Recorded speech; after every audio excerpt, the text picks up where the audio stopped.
Mungkin sebagian dari kalian tahu rumah sakit Kristen Tayo yang berada di Pati, Jawa Tengah. Rumah sakit ini berdiri sejak 1933. Rumah sakit yang berdiri pada tahun 1933 ini dulunya pernah menjadi rumah sakit satu-satunya yang berada di Pati. Entah karena faktor apa, rumah sakit ini sudah tidak beroperasi lagi. Bahkan sejak tahun 2013, rumah sakit ini sudah terbengkalai.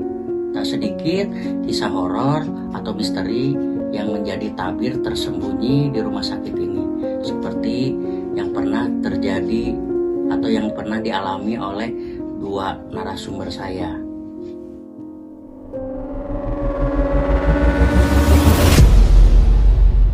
Assalamualaikum, apa kabar semuanya? Terima kasih sudah klik video ini, dan kali ini saya akan menceritakan tentang misteri rumah sakit Kristen Tayo.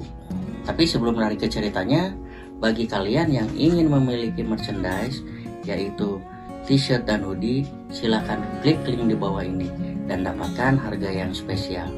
Oke, kita tak akan lama-lama lagi, saya akan langsung ke ceritanya.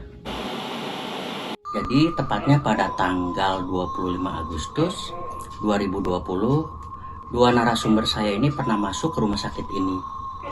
Sebut saja Pak Sutri ini namanya Ibu Isma dan Pak Dimas. Keduanya berencana akan berkunjung ke kerabatnya yang ada di Kecamatan Juwana. Tapi pada saat itu Bu Isma sedang hamil tua. Padahal sebelumnya Bu Isma sudah dinasehati oleh sang ibu. Tapi karena suami yang mengajak, Bu Isma tak enak hati untuk menolak. Singkat cerita, Bu Isma dan Pak Dimas pergi mengendarai mobil. Dan tepat di depan rumah sakit ini, Bu Isma mengalami kontraksi. Tentu membuat Pak Dimas panik karena sang istri sudah banyak mengeluarkan darah. Di tengah kepanikannya, Pak Dimas melihat rumah sakit Tayo ini. Tanpa pikir panjang, Pak Dimas membawa sang istri ke rumah sakit itu. Setelah meminta pertolongan pada petugas dan perawat di sana, akhirnya Bu Isma dibawa ke ruangan bersalin. Dengan hati yang gundah, gelisah, dan panik, Pak Dimas hanya bisa mondar-mandir di depan ruangan. Namun setelah menunggu lama, Pak Dimas merasakan keanehan dengan rumah sakit itu. Orang-orang yang berada di sana hampir tidak ada yang berbicara satu sama lain. Suasananya begitu hening dan sepi. Padahal saat itu banyak orang yang sedang lalu lalang dan berjaga di sana. Dan baju yang mereka kenakan pun berwarna putih polos, tanpa corak ataupun perpaduan warna yang lain. Setelah diamati, wajah mereka pun tampak pucat dan tanpa ekspresi. Dan berjalannya pun sangat cepat sekali. Seketika Pak Dimas merasakan hawa aneh. Dan Pak Dimas merasa merinding saat itu. Hingga akhirnya Pak Dimas mencoba menghubungi saudaranya lewat telepon. Assalamualaikum, Wan. Waalaikumsalam, Dim. Ada apa? Aku sekarang berada di rumah sakit Tayo, Wan. Istriku akan melahirkan sekarang. Kamu temenin aku di sini ya, Wan. Kamu gak lagi sibuk kan? Apa katamu? Istrimu mau melahirkan? Iya, Wan. Ini dia sekarang sudah hampir 1 jam lebih berada di ruangan, Wan. Belum keluar juga. Kamu kesini ya temenin aku. Dim. Kamu tadi bilang apa? Di rumah sakit Tayo. Kamu gak salah. Ya kenapa, Wan? Kok kamu kayak kaget gitu?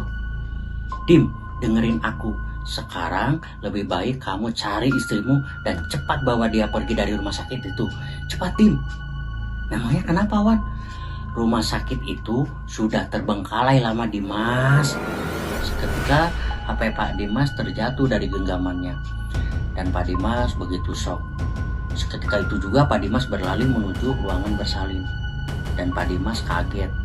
Ternyata ruangan bersalin itu berubah menjadi kamar mayat. Pak Dimas pun mendobrak pintu dengan sangat kencang sehingga membangunkan sang istri. Dia pun merasa terharu karena sang putri telah lahir dengan selamat. Tapi sayang, hari-harinya telah hilang.